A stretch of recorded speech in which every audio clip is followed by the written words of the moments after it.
Satuan Tugas Operasi Damai Kartens terus berupaya memberantas kelompok kriminal bersenjata di Papua. Namun, upaya itu tidak mudah dilakukan.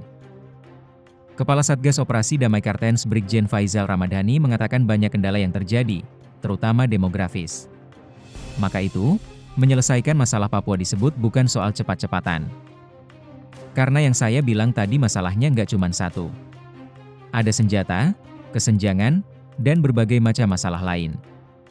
Jadi kalau bicara cepat-cepatan nggak bisa, kata Faizal kepada wartawan di Jakarta, Rabu 16 Juli 2025. Faizal mengatakan dalam menyelesaikan masalah di Papua, perlu memahami secara paradigma tentang penyelesaian masalah Papua yang lebih komprehensif.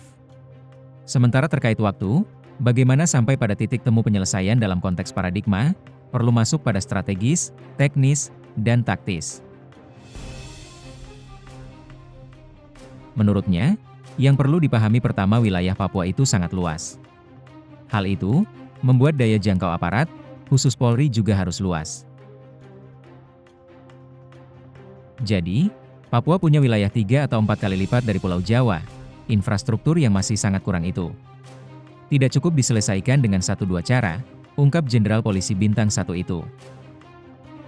Selain itu, Faizal menyebut pendidikan dan kesejahteraan warga Papua juga kurang.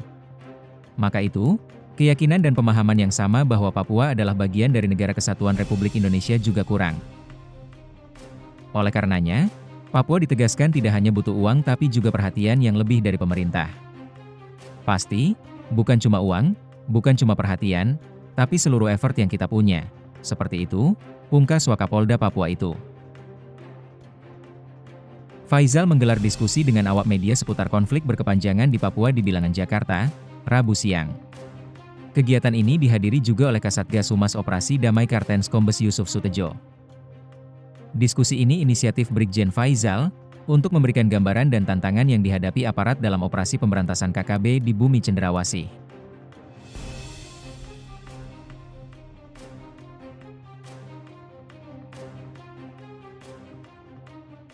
Download Tribun X sekarang, menghadirkan lokal menjadi Indonesia.